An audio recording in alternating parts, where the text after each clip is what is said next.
Your first SMU signing class is in the books. What are your initial thoughts about the class? I'm thrilled. Just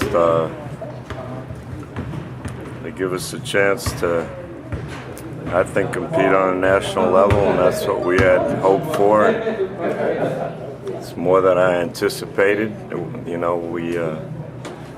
felt going in the, Big East and being in Dallas,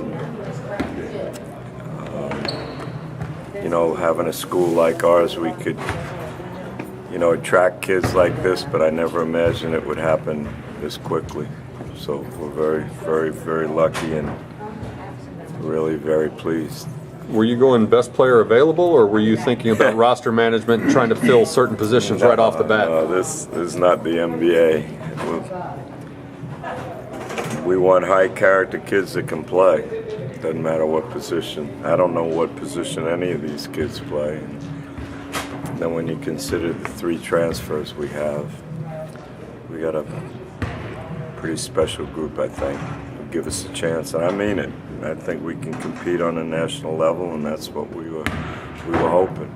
How has recruiting changed between 1987, 88, and today? We don't have enough time for that. Well, what's the biggest change? The kid, the parent, or just the NCAA and all that stuff? AAU? No, I think I've said this a number of times. He dealt with the parents, the guidance counselor, and the coach in the 80s, and before that. Now there's a lot of different layers.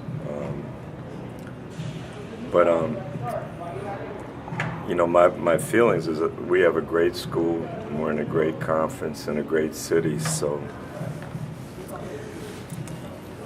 my hope is that we sell our program and all the good things about it.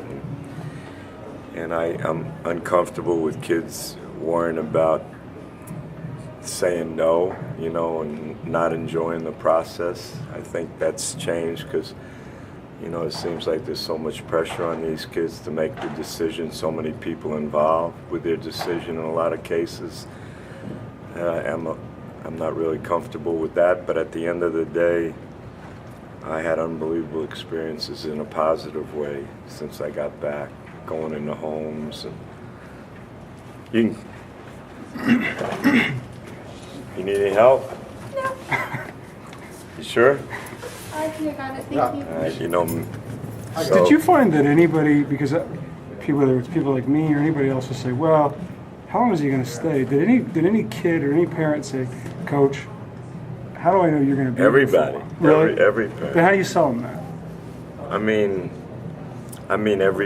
Unfortunately, other programs remind kids of that I have moved, and heck, I was on my deathbed. This is just a brief stop for me. There were a lot of things, but I don't worry about it.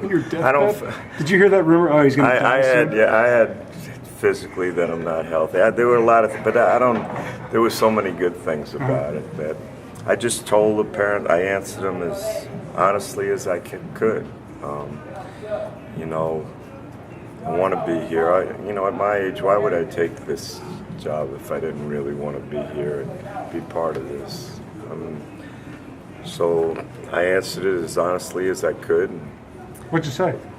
I just told them I want this to be like John Thompson made Georgetown. I want to be part of something that's special, and I can't see myself not coaching, and I'm not looking to go anywhere else. And it's, I just told them what I felt was the truth, not what they wanted to hear.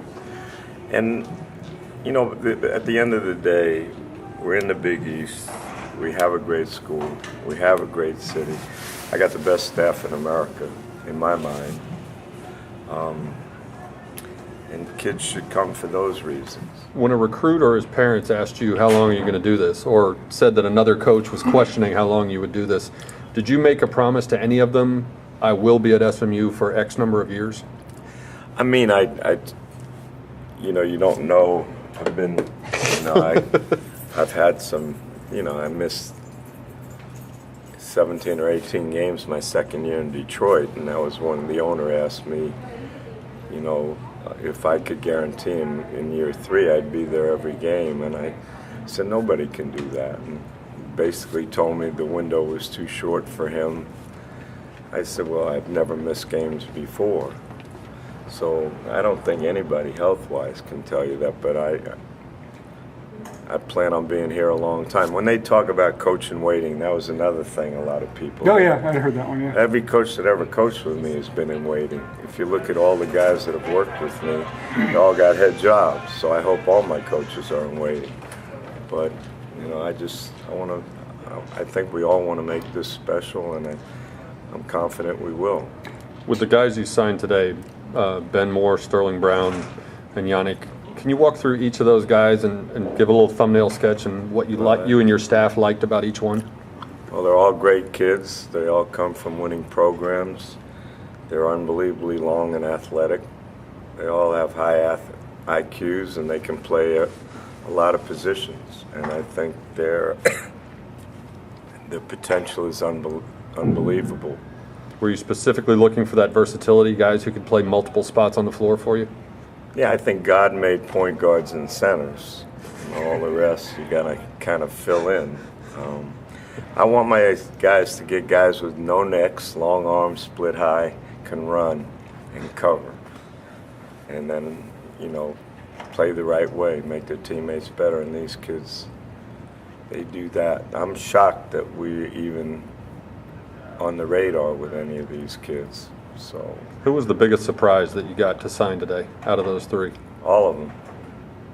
They're all pretty special. I wrote down 2 months ago a wish list, and I mean we had some disappointments. Some kids I thought that we had a chance, but that's part of it. But I wrote down a wish list of what we were looking for, and as far exceeded anything we thought possible. And when you add our transfers, pretty neat. The day you were hired, or the day SMU announced your hiring, one of the statements that you gave that several people have repeated was, when asking what style you're going to teach, you said, we're going to play man defense and we're going to pick you up at the airport. With these guys that you signed today, were you looking at their defensive ability as much as their points and rebounds on the offensive end? Well, I never look at that, points or rebounds, I mean, I just looked at the kind of kid and, their athleticism and the fact they've all been really well coached. They all make their teammates better, and they're all high character kids who want to be great. So, but I think any coach would be happy with any one of these kids, Coach, you touched on Jarence Howard and Coach Uhrig.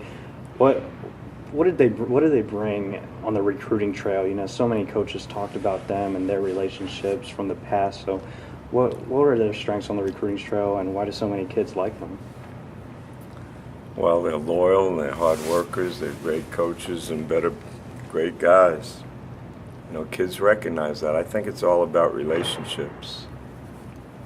They've established some incredible relationships throughout, Europe in this area. I didn't, Jarence, Bill Self recommended me Jarence, but, I didn't think in my mind when we hired him that he had, Texas A&M ties, Uric obviously being in Dallas and Arlington, and then coaching at Texas, Arlington, and Houston. Steve Orsini kept telling me we needed to show the community that we had a local, a local guy. So that's been a blessing. And then we got Eric and George and Tim. So pretty lucky.